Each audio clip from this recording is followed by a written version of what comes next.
Hey, good evening, everyone. Welcome to another edition of Bright Lights, our podcast where every week we bring you achievers who have had significant achievers in their lives, have overcome goals, where we believe basically, in general, you can be anything you want to be if you're willing to set goals and sacrifice and work hard towards what you want to do.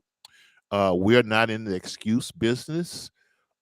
We don't let obstacles stop us from achieving our goals. We don't let things that happen in history stop us from achieving our goals. We don't sit around and talk about how unfair the world and life is and let that stop us from focusing on and achieving our goals. So we hope that's a little different than what you normally hear coming out of the media. And that's what we're trying to do. We just have confidence in you and your ability. We have confidence in this country's the opportunity that it offers you. And I always have a challenge to anyone out there who think they cannot be whatever they want to be to let us know about it. And we'd like to be ones to look into it and understand why. So, as usual, we're coming to you from our studio here in North Minneapolis. Another blessed day in the neighborhood. Go out to lacyjohnson.com. Subscribe to our channel. Follow us on YouTube and other social media. Click the bell to get notification when new content is uploaded. Donate to the podcast and check out our online store, and you'll see a lot of nice souvenir related to the podcast. So, as you know, I start off my podcast with just some events in the news normally or something that's happened. I got three events here, and I'm going to try to make it through it relatively quickly here. And we're going to connect some dots here because I like dots and I like connecting dots and putting puzzles together here. But three items in the news, I guess, this week. And like I said, the rest of it caught my attention. First of all, it was the $33 billion that we were planning on sending over to Ukraine, and I've seen this played out again, and we'll talk about that in a little bit. Uh, and once again, I'm not commenting on the news coverage because you know I really don't appreciate the news coverage or hardly anything. Uh, but we'll talk about that. So I'm not going to comment on that. Just to say that $33 billion for Ukraine, and the fact that everything I've heard says that it's one of the most corrupt countries on earth, and I don't know why we're putting forth our money and perhaps even soldiers, because there's some in Poland right now next to Ukraine. And our guest tonight, she will let you know, May Lord Zhang, I probably messed that up. She's going to correct me. Our guest tonight has some experience in the Vietnam War and how that was fought, and some of the things that happened there is relevant to what's going on now. But okay, so the $33 billion for Ukraine, that caught my attention. The Supreme Court leak. That was a leak out of the Supreme Court, I guess yesterday or so, where they're actually leaking the court ruling on the Mississippi abortion law, and I suspect some pro-abortion people that's worked for the court has leaked that. And we're just destroying all our institutions. And some of this stuff. To me, it doesn't matter what side of the spectrum you're on or who you support. It's just about principles. And look, anybody can be principled when it doesn't cost us anything. Uh, and what I find is most people, they'll desert their principles if they figure it's something that if it's causing them to not achieve something that they want, or lose something that they do want. So we'll talk about that a little bit. And then, man, this is probably the scariest thing I've heard in a long time. The Department of Homeland Security is establishing, get this, people, a disinformation governance board. I mean, that's just incredible. And, I know the great thing about it when you get to be my age, I tell people all the time, you've lived history. And a lot of stuff they're BSing people about, they can't BS you about. You've gone through and you've seen through too much. But we're going to connect all of these things. And in order to connect these things, we're going to connect Abraham Lincoln, fathers of the framers of the Constitution, Nobel economic laureate Milton Friedman, and the author of the book 1984, George Orwell. Now, A few weeks ago, I mentioned Lincoln's quote that America would not cease to exist because of some outside army or some outside country. He stated that if we were to cease to exist, it's going to be by suicide. In other words, we're going to destroy this democracy ourselves. No other country is going to do it. And some of the things that I'm mentioning here is clear signs of that, and we'll get into some more. Uh, the framers of the Constitution, their status on central banks, their opinion of paper currency, there are concerns about all of that, and somehow we've ended up with a central bank, and they were concerned that it would lead to wars. We'd be constantly borrowing money to finance these wars, and that this debt will be passed on to a future generation. And we've seen that happening.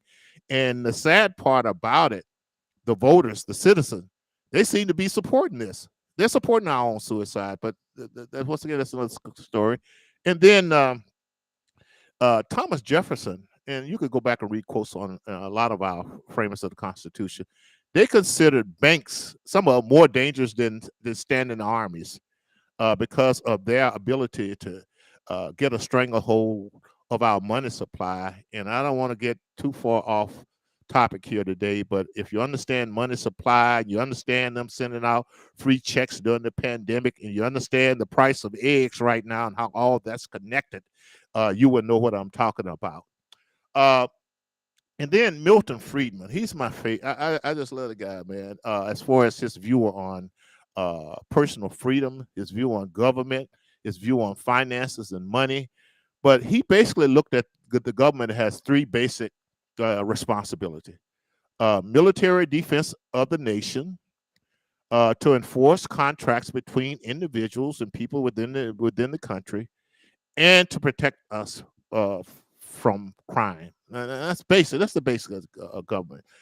And then finally, George Orwell. As some of you know, George Orwell wrote the novel 1984, which really warned us about totalitarianism and mass surveillance and repressive regimentation.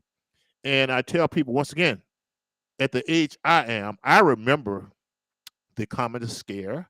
I remember them having evacuation drills in elementary schools. I remember when China was Red China. But most importantly, I remember when they warned us about communism. One of the main things that scared the heck out of me as a little kid is that the government is going to be always watching you. The intelligence agency is going to keep track of you. And I'm finding out that that's happening right here now. We're there, people, almost there. And in 1984, the novel, George Orwell talked about newspeak, and he talked about double think. And he's basically talked about how politicians and people use language to deceive us.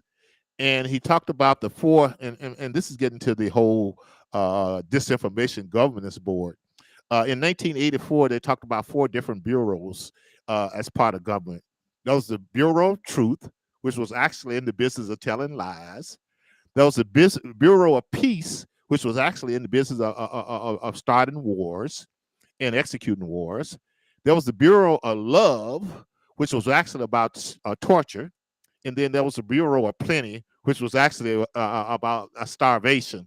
So we got Bureau of Truth, Bureau of Peace, Bureau of Love, and Bureau of Plenty. And this whole bureau, and everybody should at least read the 1984. This Bureau of Truth, this Disinformation Governance Board. If someone can tell me that this is not similar to what George Orwell was talking about in 1984 with the Bureau of Truth, I'd like to know that. But and I'm gonna wrap this up right quick.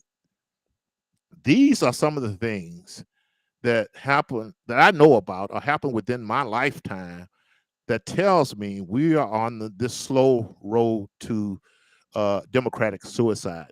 Well, first of all, we talked about the founding fathers, principle about central banks and things like that. In 2013 was when they enacted the legislation to create the Federal Reserve System, our central bank.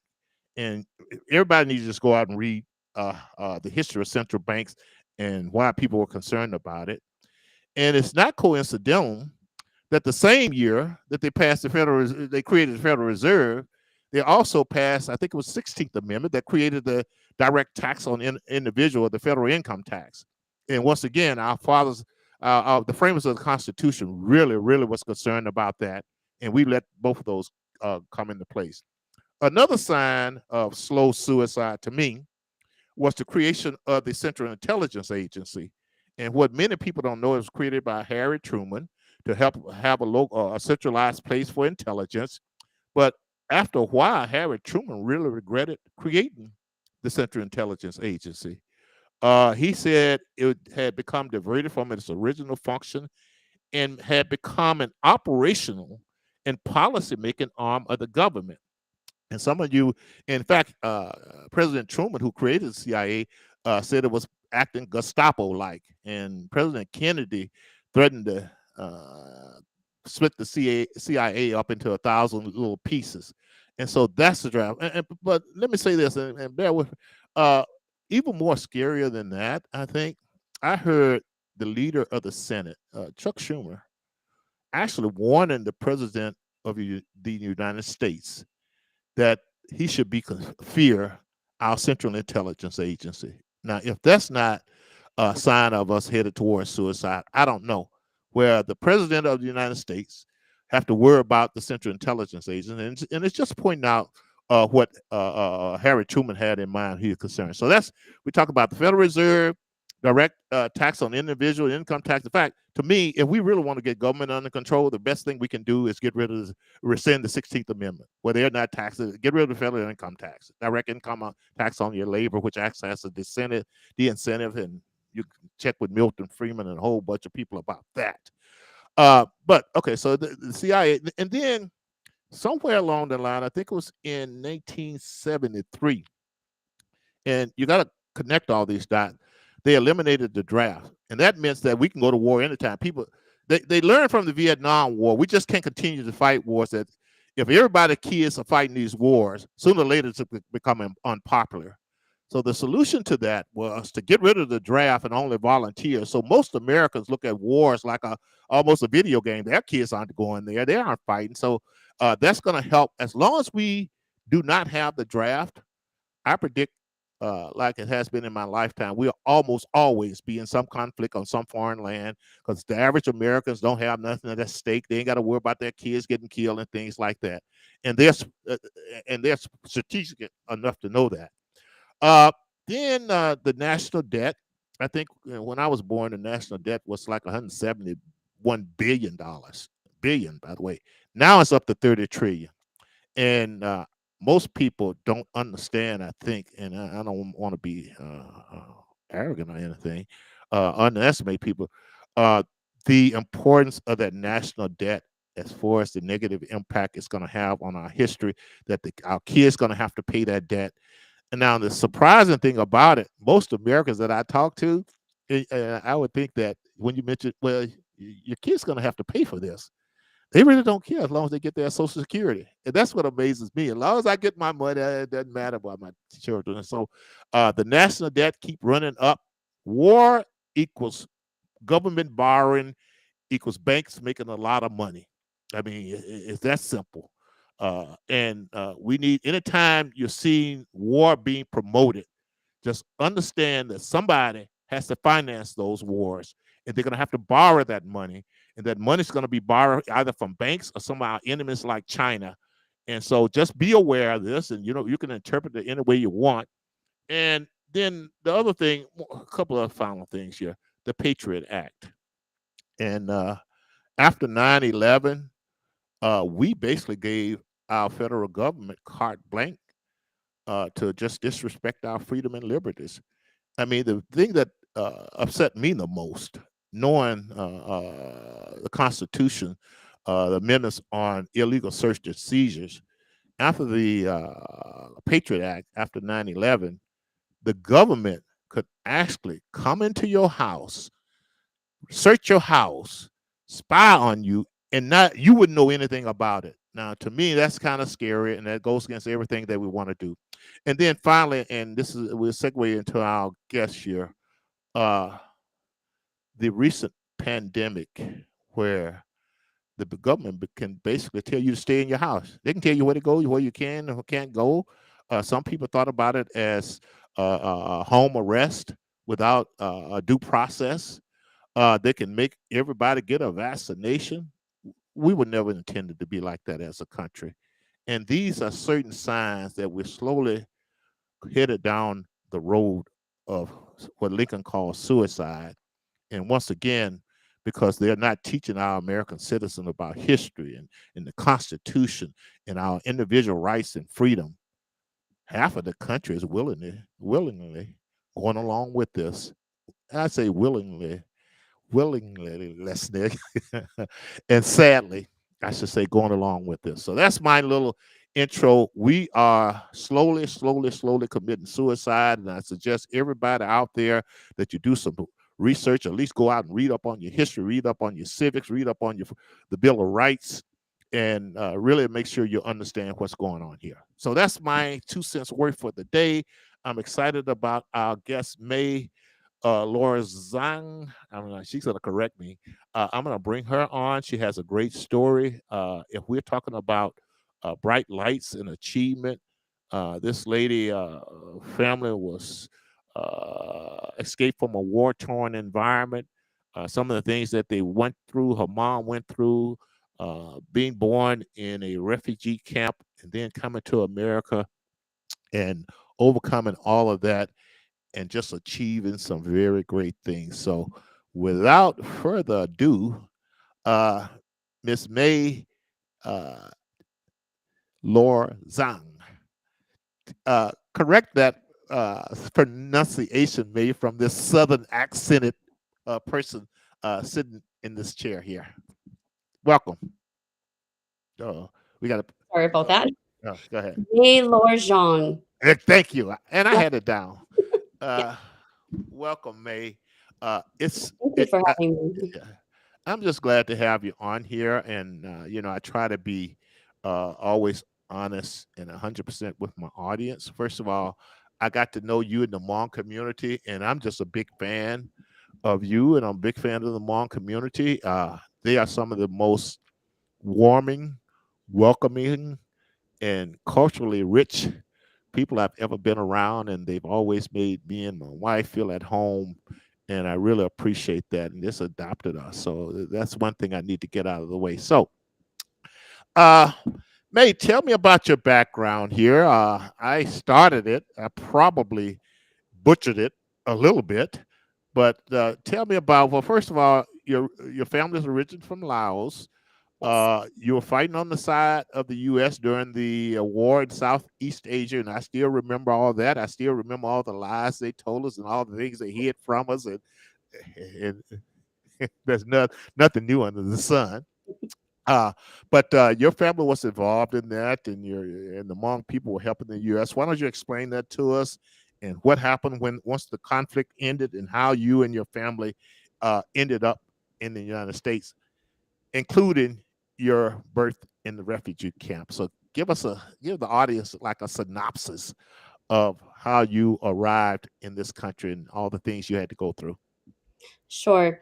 So my parents, they were in Laos, and during the Vietnam War and the communists taking over Laos, they fought alongside, especially the Hmong people, fought alongside with the American soldiers.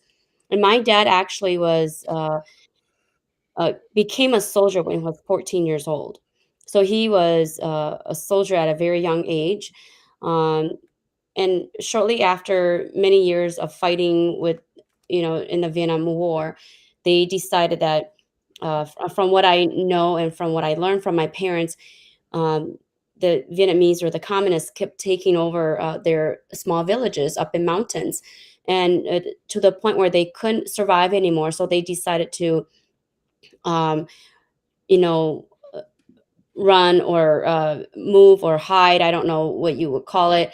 And eventually learned that if they crossed the Mekong River to Thailand, that they would find shelter and they would be safe there. So, that's what they did. They spent a couple months running and hiding out in the jungle. And finally, they came to the Mekong River, And by that time, according to what my mom, told me, they start out with 40 people from their village. By the time that they got to the river, a lot of the people were separated, including my dad got separated from my mom, and then also my aunt too. And when they got to the river, there was like 10 people left. She was 7 months pregnant with me. She has my two older sisters and my brother. So at that time, they couldn't cross the river during the day because they would, they were afraid that they would get discovered by the Vietnamese soldiers and would be killed. And so they would have to hide until nighttime to cross the river. And during that time, it was monsoon season too. So you would imagine it's just a lot of rain. It's muddy. The river is really, like the water's very high tide at that time, and so she, and before crossing the river, and they've been running around in the jungle for months. By the time they, got to the river, they didn't have any food. So they haven't had food for 3 days and 3 nights. She didn't have any strength, and she didn't know how she's going to cross over because everybody's just fighting for their own lives. And so there was a cousin, a female cousin there, and she didn't have a inner tube. And so my mom made a deal with her and say, hey, like if you help carry one of my child, I will swim us swim a- sorry swim Mhm. us across the river, right? Mhm. And so she agreed. And so my because the cousin didn't know how to swim, my mom was the only one that knew how to swim, so she tied all of them together, and she uh, tried to swim across the river in the middle of the night as gunshots were they're firing at them. um, and she didn't know where it was coming from, but it was coming from their direction. She can felt it in the air. And so she had to they all had to keep their heads so low under the inner tube to make sure that they won't get killed. Well, she kept swimming, fighting for her life, and she thought she couldn't do anymore. She was running out of strength. She hadn't had food for 3 days and 3 nights, and she was obviously really pregnant with me. And she thought she couldn't do it anymore, and she decided she's gonna give up. But as soon as she let her feet down, she felt the sand, and then she realized, oh wow, I made it to the other side. Well, they she didn't have any strength to cross over, so she had to crawl, and pull the rest of them over to the shore. But eventually, they were found in the morning by the Thai soldiers and brought to the camp.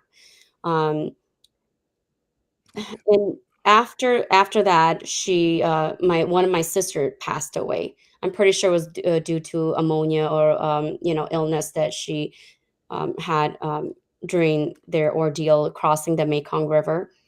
Mhm. And she died 10 days before my mom had me. So it was a really tough life for my mom, especially enduring what she had to go through, and you know and lost a child at that time, and giving birth to me. And after she said that after giving birth, we were both very, very sick, and we almost died too. But we got better, and we overcame that.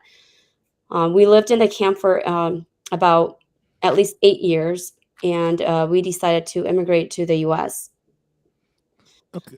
Um, Uh, mhm, So you immigrated here at the age of 8, and I hesitate to even get into the details of the refugee camp. mhm. But a couple of things you did say. First of all, you got separated. Your mom got separated from your dad. Did they ever reunite and find each other? Oh, they did. Yep. Good. They Okay. So my dad made it to the refugee camp, and also my mom too, and so they were reunited um, Okay. in the refugee camp. And you also mentioned that you started out with roughly 40 Hmongs trying to cross the river, uh, and you ended up with 10, I think. Yes. What happened to the other 30, May? So they were separated. Very, very fortunate that nobody got killed. They were just separated, and everyone uh, was able to find their own way to the river and then cross over safely. Okay. So, Mhm. for the sake of time, because I'm interested in all these little details, but I'm going to skip over some of them here. Uh, so, at the age of 8, you immigrate to the U.S. I'm assuming the whole family does at the Yeah. age of 8. How did you end up? Well, how did you end up in Minnesota? Why Minnesota? Or was that the first place you ended up when you immigrated to America? I asked my parents that question too. I'm like, why Minnesota? Hmm. But we have a lot of relatives that came to the US in the early 80s already, and especially my uncle, my dad's brother, they Hmm. settled in Minnesota. And so when we were registered, to my knowledge or to what I understand from my parents, I think they register and then they get a choice of where to go. Hmm. And they must have told them that, hey, we're going to Minnesota because that's where all their relatives were. Okay. And I'm not going to ask you any more question about the process of immigration because you were only 8 years old. But let's talk about. You mentioned that one of your sisters passed away.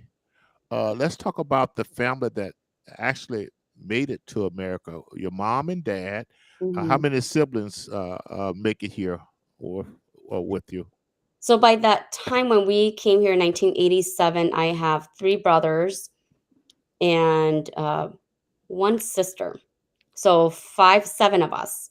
Right. So, yep. So now I do remember. I think I remember some things at 8 years old. Do you remember any? Do you have any memories of you as an 8 year old immigrating to America and your first impression of how you felt and things like that? Can you share some of that with us? Sure. It was very, very different from, growing up in the refugee camp. In the Hmm. refugee camp, you really don't have anything. You can't really go anywhere, and at night, it's just pitch dark. You don't have, like, lights, street lights. You don't have the buildings that you have in the US. And so when we first landed, it was in September of 1987. It was Hmm. like early evening, and I remember getting out of the plane and just like these buildings. I'm like, oh wow, like this is like definitely a strange place. And then seeing my relatives waiting for us, and I just remember all of them are just crying, and I'm like, I don't even know where I am. But I remember clearly as they were driving us to their house, and it was all the lights were all lit up, street lights, and I'm so curious, and I'm looking outside, and to me, they look like stars, and I'm like trying to like reach for them. I'm like, I have my hand out and like trying to reach, and I'm like, wow, like I'm in heaven. I mean, Yeah. it's like heaven to me. I've never seen so many stars so close and so bright. And eventually I found out that was those were street lights. So not Now, were any members of your family speaking English when you first immigrated to America? When you first arrived here in Minnesota? so, before we were before they sent us to America, Hmm. we went from the Ban Vinai refugee camp to another camp where we wait there for about 5 to 6 months. And in that camp, for adults and young and for teens, they'll try to teach them English. So I remember just going around and hearing my parents saying, "Yeah, they're like learning how to, like speak English. They'll teach them the letters or you know just some basic words." But to really speak the language, nobody spoke English at all at that time. Well, and we're going to talk about, you have a special interest and passion for education. Uh, but let's talk a little bit about your initial education experience when you started. I'm assuming you started public school here in Minnesota. What was that experience like, and did you have any language challenges, issues, socialization issues where people were maybe mean and cruel to you? What was your first few years like in the Minnesota public school system? Well, the first few years, I honestly don't remember so much of what I've learned in the classroom, but I do remember a few things. For example, my first day going to school, I remember my mom walking us down the street, and all of a sudden there's like this yellow bus came, and my mom told me, "Okay, you get on that bus. You're going to go to school, Mhm. and you're going to be good." And as a child, I'm like, "Okay, I'm gonna obey what my mom tells me, and then I'm just get on that bus." But I remember as the bus drove off, and I'm looking back like, am I coming back home? Like, I don't know Mhm. if I'm coming back home. There's this weird yellow bus that just, came to pick me up, and I thought it was maybe going to school forever, but those are things I'm pretty sure my parents, they didn't even know either. And they're just being told, yeah, this is where you have to, take your child, and the bus will come and pick them up. And they fail to tell me they will bring you back after school. Yeah, I just remember how the world looked to me as a child, and I'm constantly reminding myself that children look at the world totally different than we do, and we always need to be conscious of that when we are communicating and raising and loving our children. Okay, so this strange bus takes you off, and you don't know whether you're going to ever see your parents again or whatever, but you finally learn that eventually they'll bring you back home, and you start your public education, at least K through 12. Well, you probably were in about the fourth or fifth grade when you started school here. Yep. I was in second grade. I Second put grade. me Okay. in second Okay. grade. Second grade. Yep. And what happened was, at that time, they put all the Hmong students in one room, from like first grade to sixth grade. I can't remember exactly what grade, but I remember we're bunched up in this one room, and we were learning how to read and write in Hmong, not English. I just remember once in a while we'll go into like one of those classrooms, but I don't remember learning anything from there. I just remember, they told us that we have to learn to read and write in Hmong, so that way we can then learn how to read and write in English. So the So, first 2 years we mhm, learned how to read and write in Hmong. Mhm. okay. When did you learn to read and write in English? Um, I honestly probably 2 years after that, but, it's like I said, Mhm, the first few years were just like survival, just trying to survive through school and, this new, system and that we're learning. It's mhm, it's just really hard to explain. They're like, right. "How could you not remember it?" Honestly, I don't remember what I learned and how I learned the, letters, how I learned how to speak English. All of a sudden, you just start learning how to speak English, but I know that I have this wonderful ESL teacher that Right. would take us to his room, and we would practice English with him, and that's when I felt the most comfortable, and felt really safe to just Mhm, practice, my English there. Usually mhm, in the classroom, I don't remember talking a lot 'cause, every time I try to say something, I remember the reaction from my classroom teacher. They just look at me like, "I don't understand you," right? But for my ESL teacher, he just have this demeanor where he, doesn't make you feel, awkward or felt like, "I don't understand you." Like, he at least try to understand what I'm trying to say. So that made me feel really, you know, good and safe to practice, speaking that language.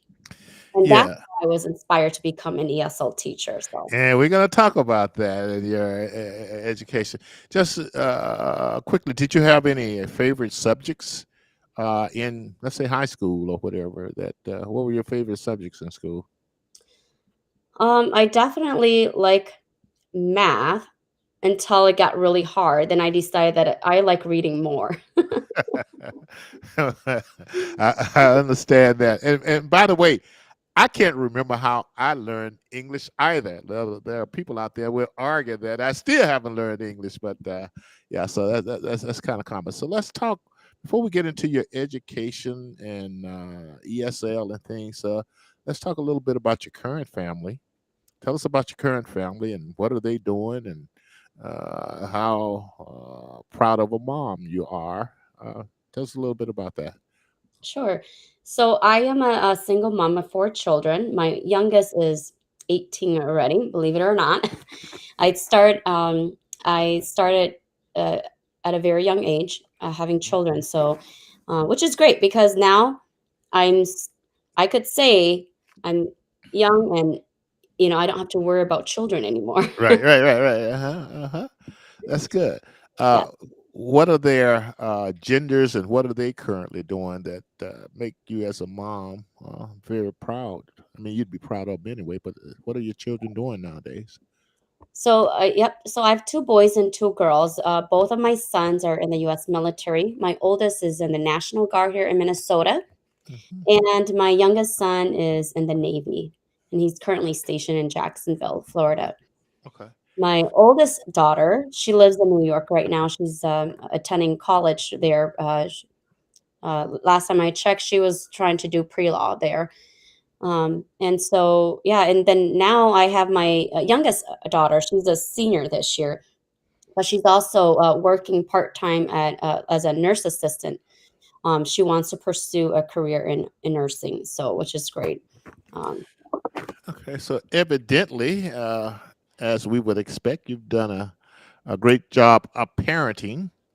And I sound like a broken record, but I just remember when I was young hearing Jackie Kennedy say that if you fail at being a parent, nothing else really matters. And I took that with me into my adulthood and try to make sure I'm always a good parent because most of the issues that we ascribe to our children are really adult issues because we're not doing what we're supposed to do. mhm. Okay, so uh, you got inspiration from one of your ESL teachers in the public school system. You had an interest in education, so you went off to college, and I think it was Concordia University here, Yeah. and you got a BA and master's in education. Is that correct? Yes. Yeah. Okay. And well, there's probably an obvious answer to this, but I'm going to ask it anyway.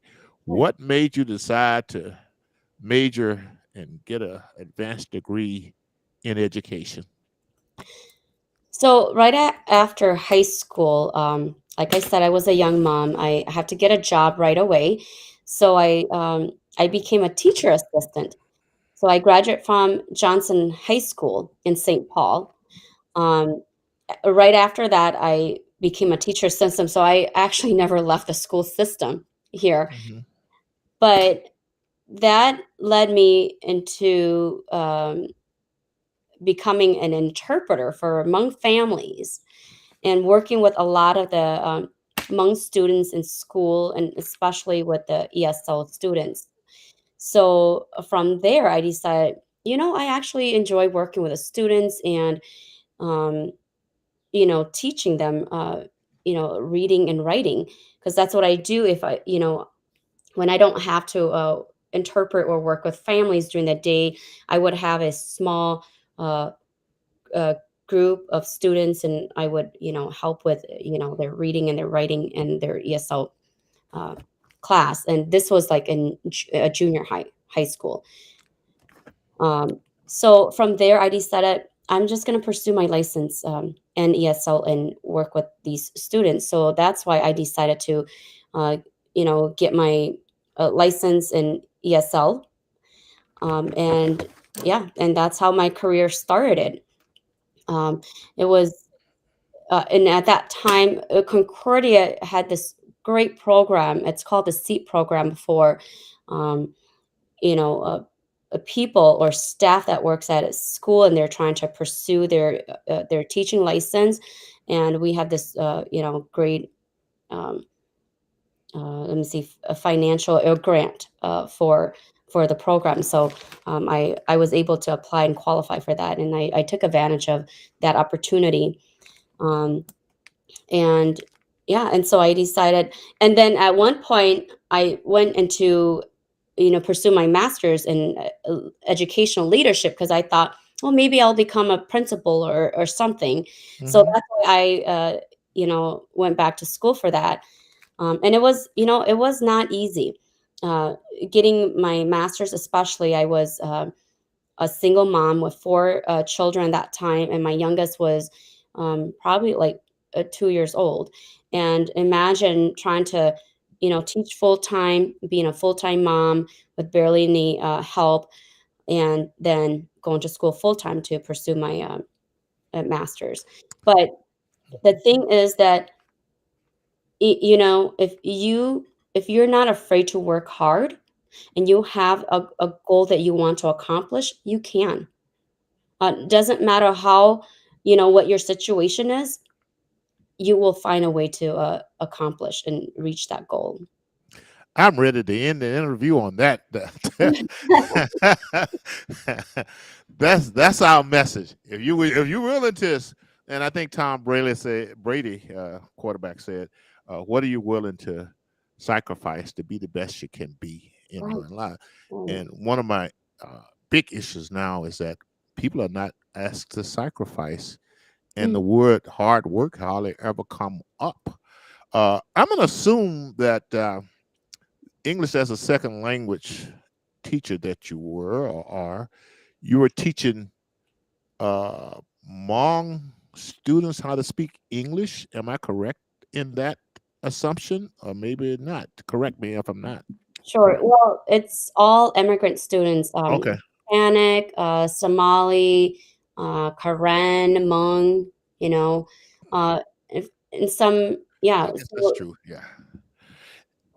That's amazing to me. But does that mean that you understand and can translate uh, all those different languages? This is sound rather naive to me, but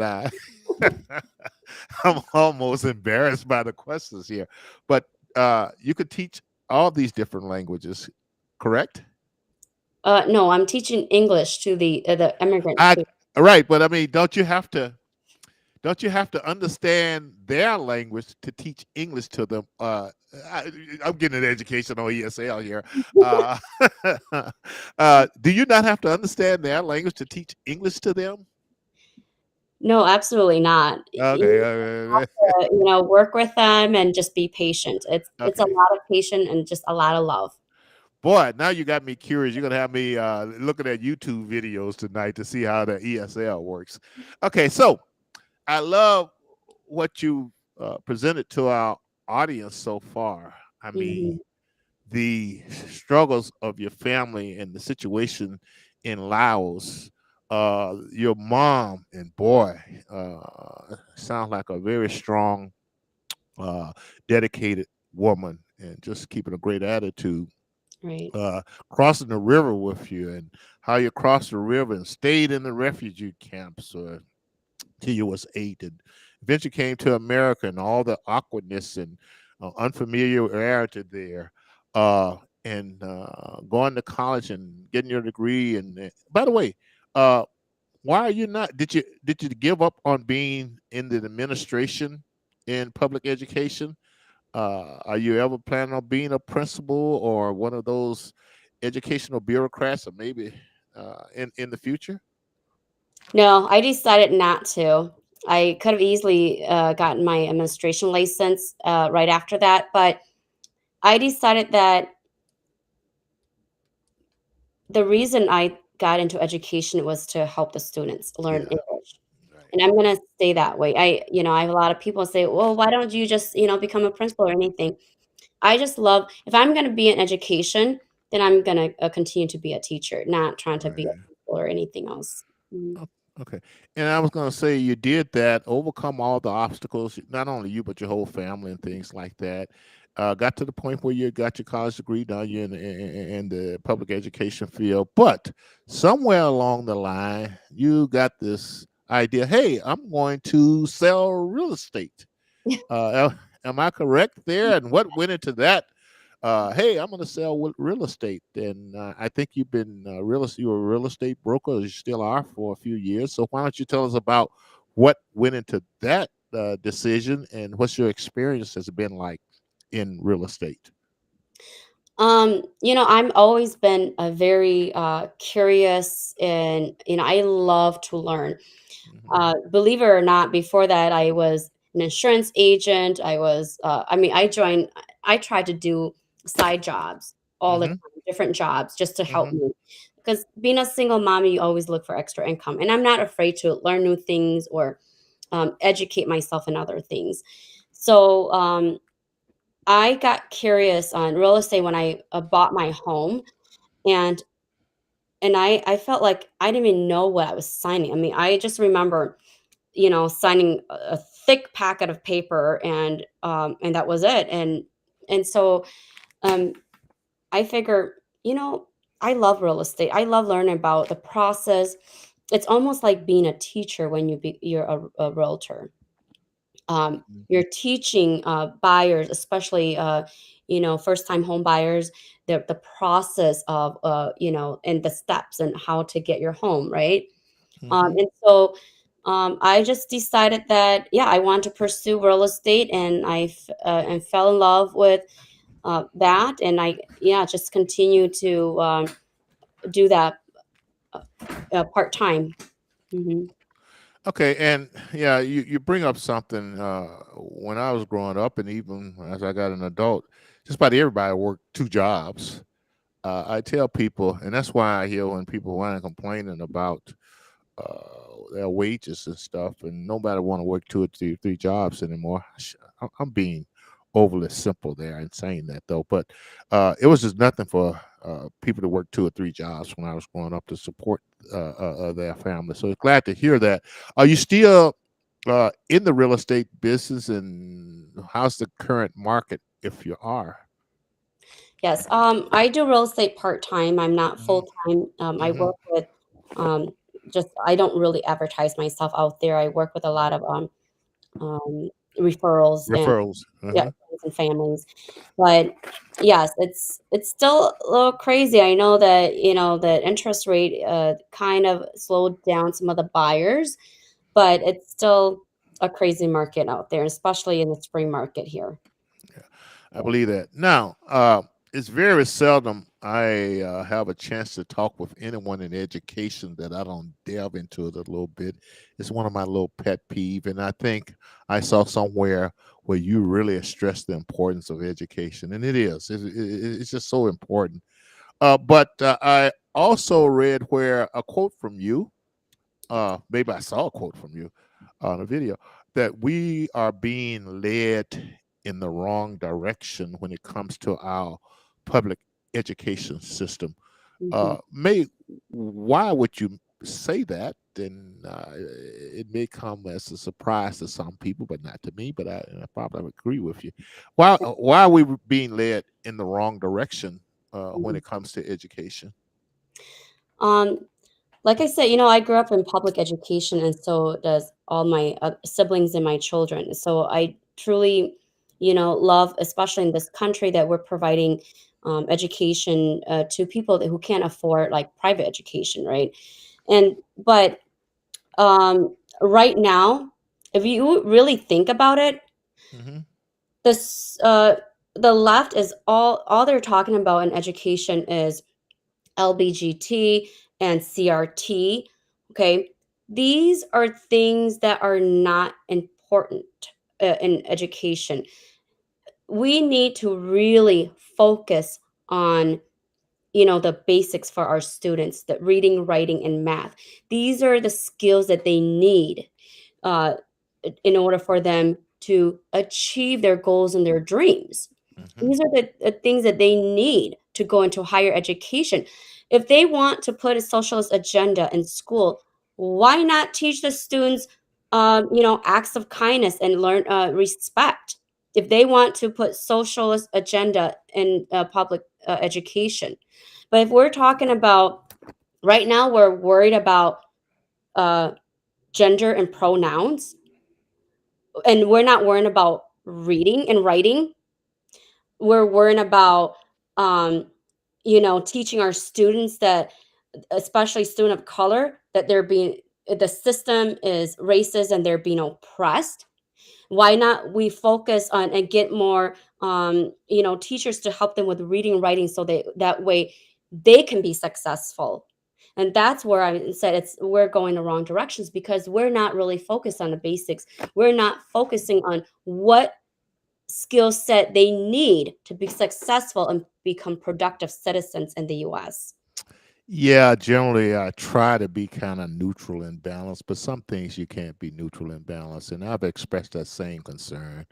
And especially when it comes to our children of color, that you look at the data and stuff and show how bad they are as far as teaching our kids the basics, reading, writing, and arithmetic. And uh, it's just incredible that they want to now add all this other things that I think should be left to the family and the parent. And the way I say it to people, basically what they're doing with our children of color, because when you get out, if you can't read and write and understand, but you know that Americans are racist and everything is unfair, etc., they're basically educating our children to be protesters. Mhm, They're not educating them to grow up to be providers and self-sufficient and responsible. mhm, It's just to grow up to complain and whine and everything unfair. And so let's tear everything down. Let's protest thing. And it's a serious thing with me, because I see the results of it. And I've told people, and I just can't get it out of my mind, the beautiful young ninth grader reading at the first grade level. And every time I hear them talking about all these distractions and mhm, all these social agendas and stuff, no, teach my child how to read, write, do arithmetic, teach them about history, teach them about civics, economics, money, everything else, but what you want to teach them about. So I'm 100%, 1,000% in agreement with you there. Now, I have some other shortcomings with the education system that I'm going to just lump them all together and sure. let you reply to them, because we don't have time to go into each one of them. First of all, my pet peeve is the curriculum.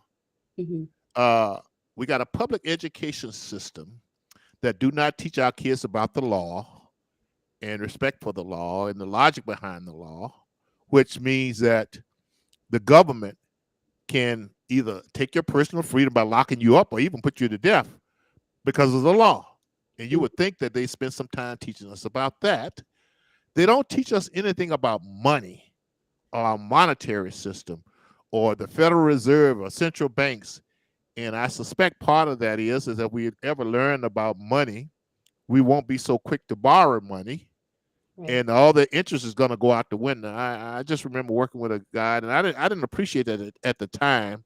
Back in my early 20s, when I first finished college, he said he only charged two things: his house and his car.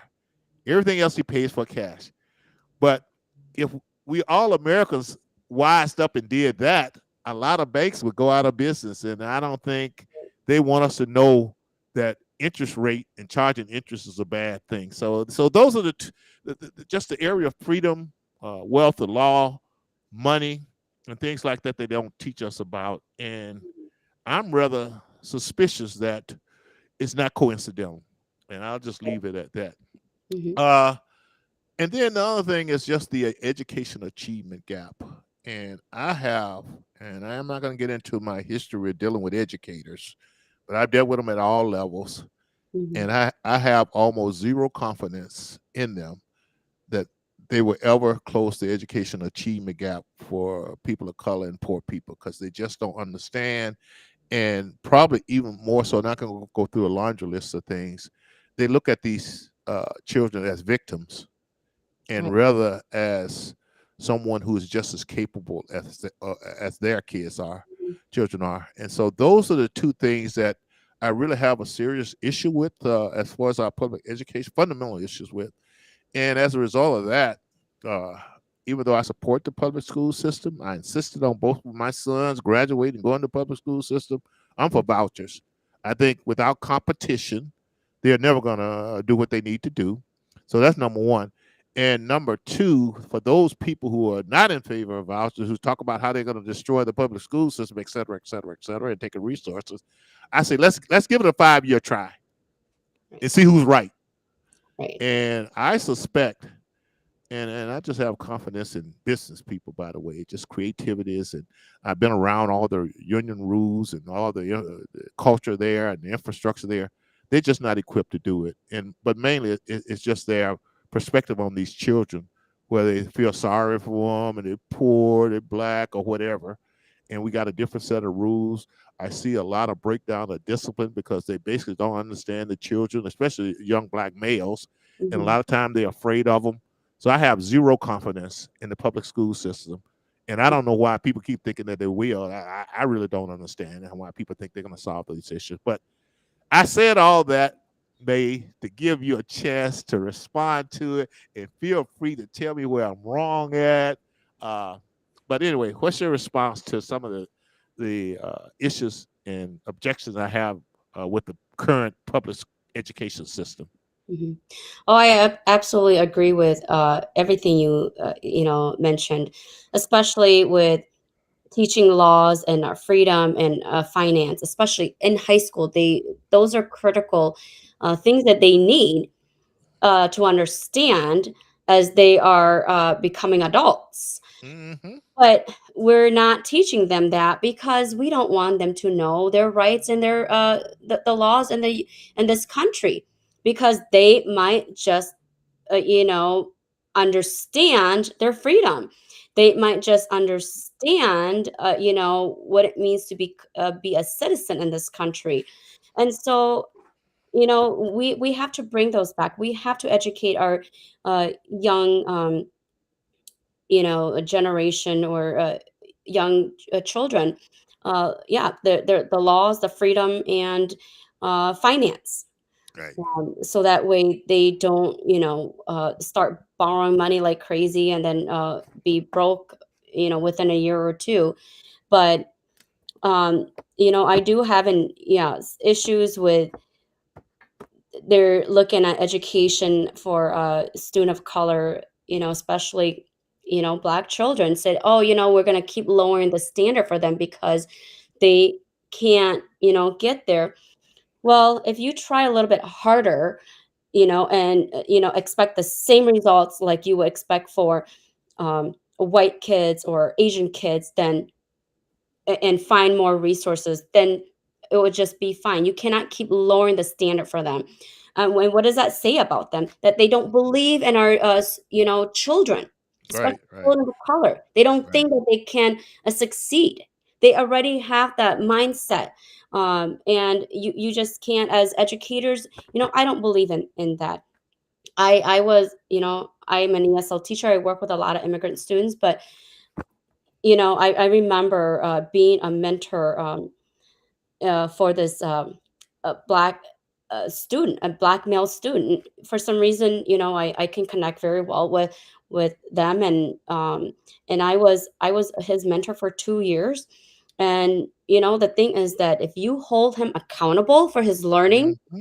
and you expect, you set high expectations, he will do it. It is Yes. all about the expectations and Yes. holding them accountable. It doesn't matter who they are. And that's where we need to, do better as educators. Yeah, I agree with you 100% and expect it. And by the way, I'm on record. I'm never in favor of lowering standards. I'm in Mhm. favor of raising standards for our Yeah. children. And so I'm on record there. But really, what we're talking about here, our public education system is really set up to create workers and consumers. It's not created to set up people that's going to lead and own their own businesses and things like that. And Mhm. then, and we talked about the standards. I'm not in favor of that. So let's segue into, you talked about the American dream, and we're going to get you off of here fairly shortly. But I really like what I heard when you Mhm. came to America. and just the Hmong community, you had the idea of an American dream in mind, and from what I understand, you decided to pursue that. How important was what? Well, what does the American dream mean to you? And well, let's keep it to you. What does that mean to you? Mhm. The American dream is being able to, um, work and provide for myself and my family, being able to own a home, and to be free of government overreach. I mean, that's pretty much because that's why my parents they fled communism is they don't want that government overreach and that government control. And so for us, even the word Hmong means free. So our naming, Hmong means free, and that's what we're always seeking is that freedom and the pursuit of happiness or freedom. But here in America, it is about working hard and being able to be independent. Right, right. Mhm. And there, America seems the citizen is slowly dividing into two groups at least, and simplifying it here. But there are those groups that there's a group that believe that the government is the answer to everything, and they see government as a way of making other people do what they want them to do. And there are people like me who want the government basically to stay out of my life, except for some of the basic stuff that we talked about. Uh, how uh, how do you think? What would you say to those people who look to government to just tell us what to do, and they're in control of everything, and they look at that government as their enforcer to force their values and their philosophies, their attitude down our throats. And a lot of these people, I think, on this, say they're for diversity, unless you disagree with us. But how do you feel about this whole idea of government controlling our lives and being such a great influencer of our lives?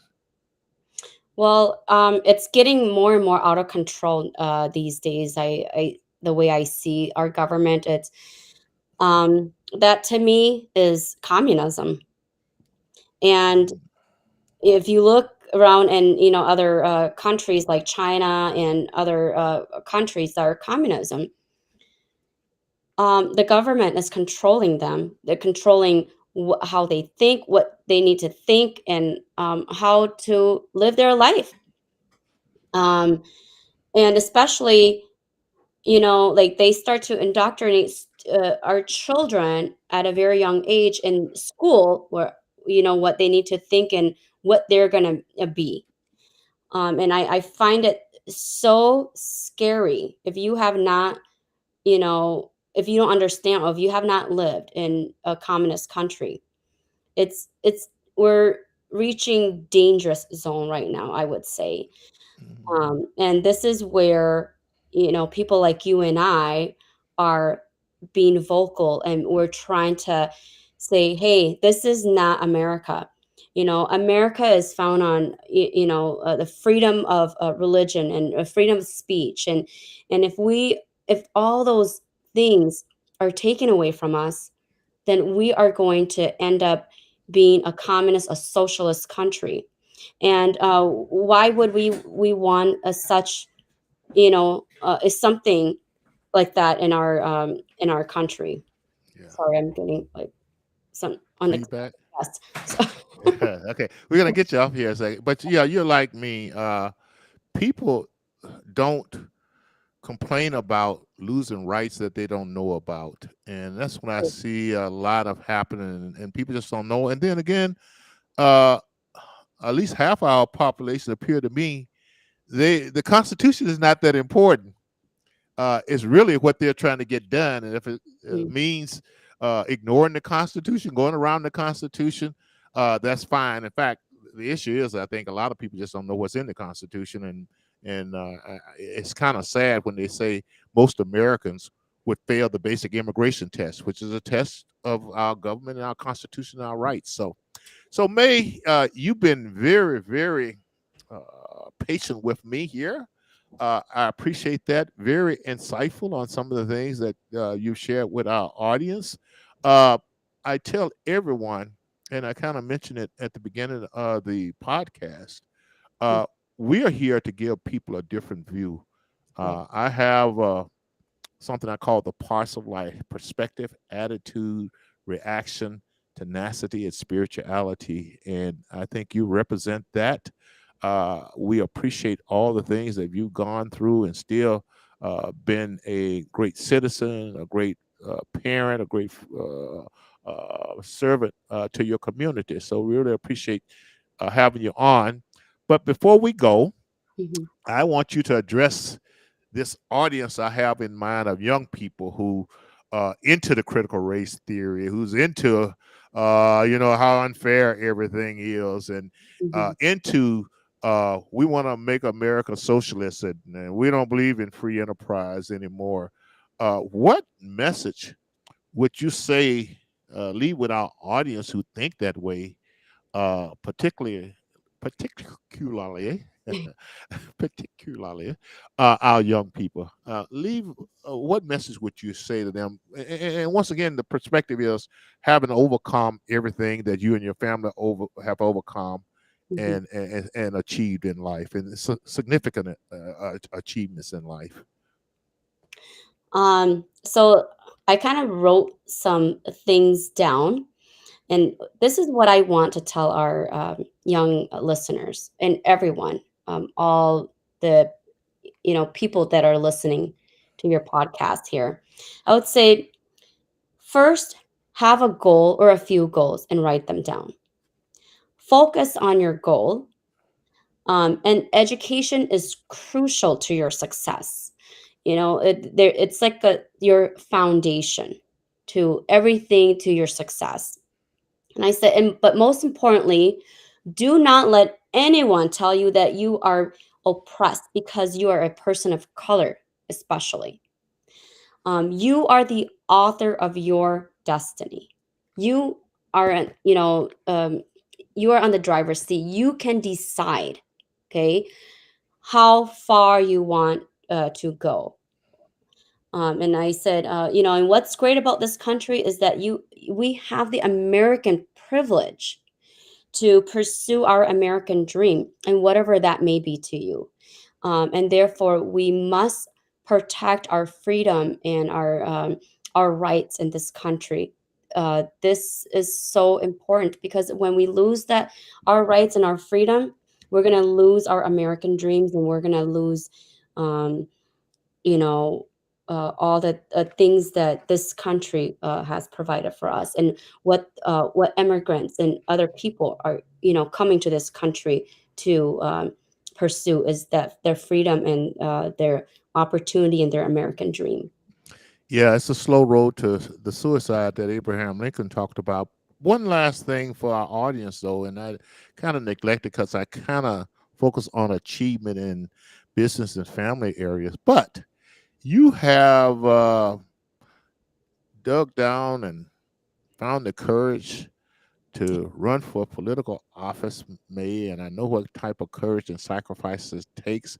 But you're running for Congress, and political aspirations. Uh, if you're like me, you're connecting that to economics, you're connecting it to family, you're connecting it to education, you're connecting it to spirituality. So tell us what went into your decision to run for Congress in Minnesota Congressional District 4, which is mostly St. Paul, I guess.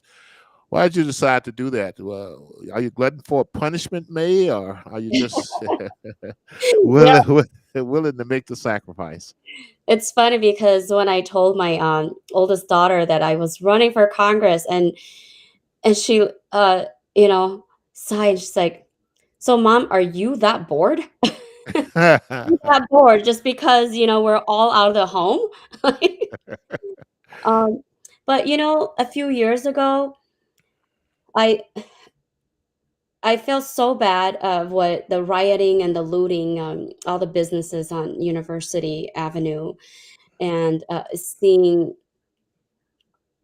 people, especially immigrants, they worked so hard to open their business, and then just to get looted and to burned down. And you know, you can see the sadness. And there was, I didn't see anyone, any uh, politicians or any political figure, would come um, and talk to them, and and or show them any sympathy. I was out there, Shiloh and I, and many other people. We were out there, holding a broom and dustpan and help them sweep, of what's left over in their business. And you can see them crying, and just their dreams being shattered away. And then now with the crime rate skyrocketing, and carjacking and violent crimes are increasing,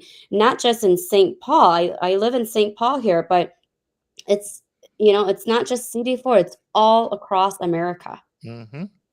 um, and our educational system, like St. Paul was shut down while the suburbs area were opened. And a lot of our students, especially student of color, immigrant students, they attend St. Paul public schools, right?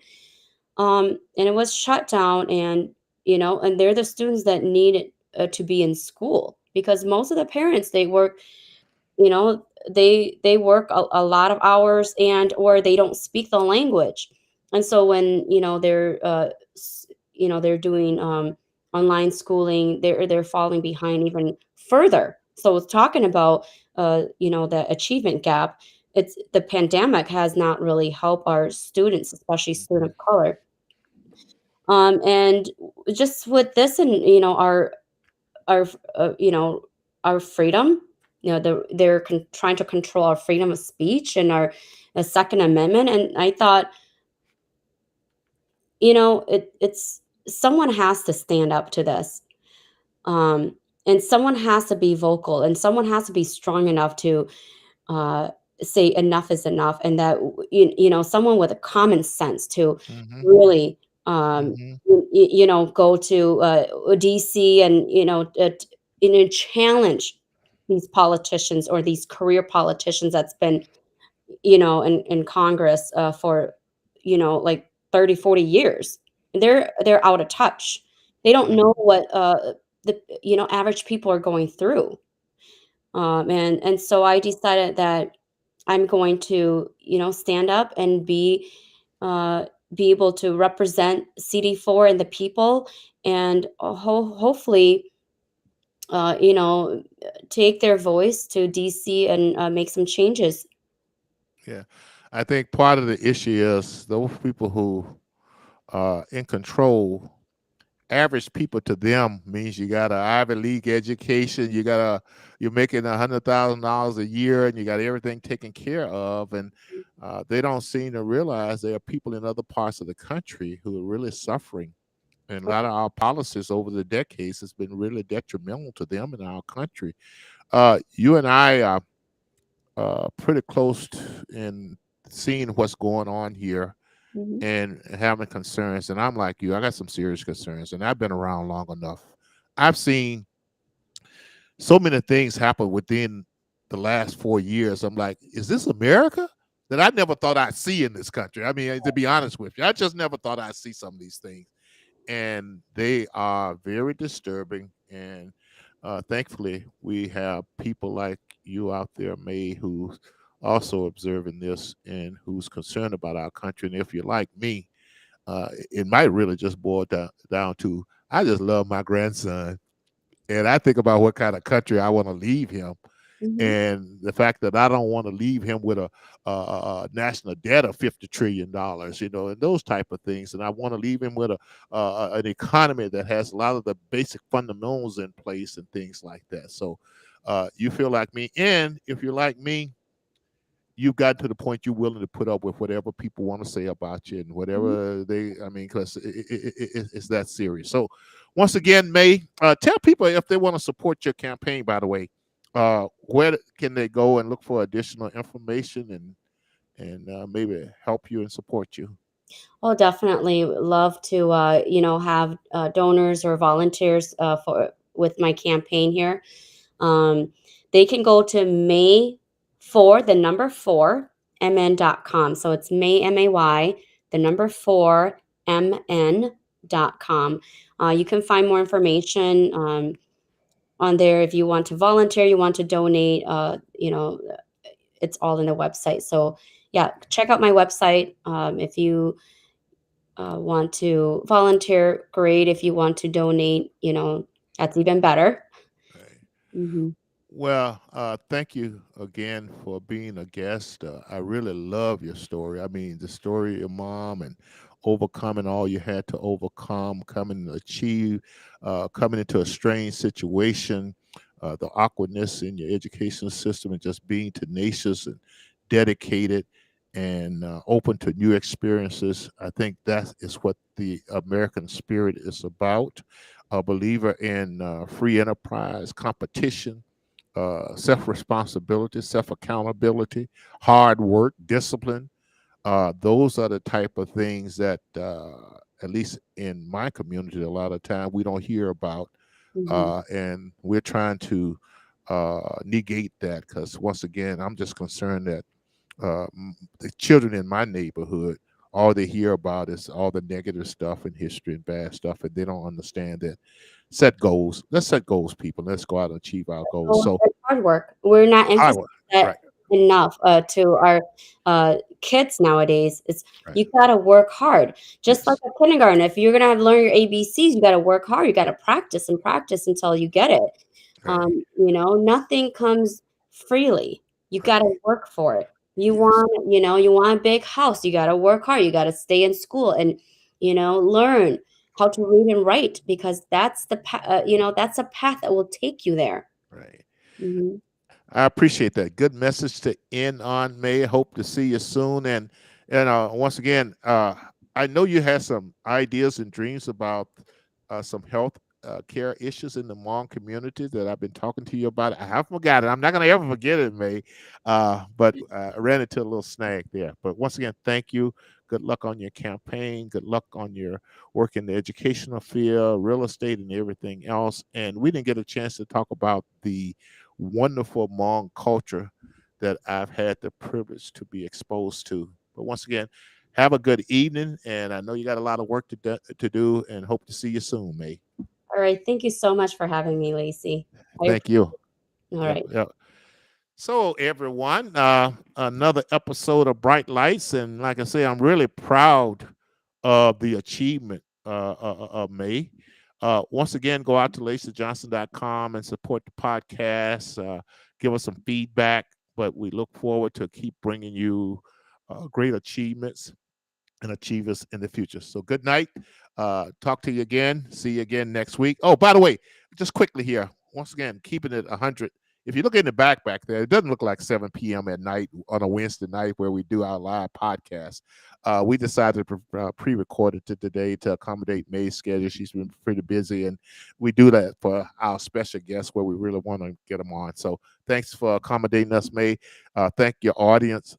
See you again next week. This is Lacy Johnson, Bright Lights. Good night.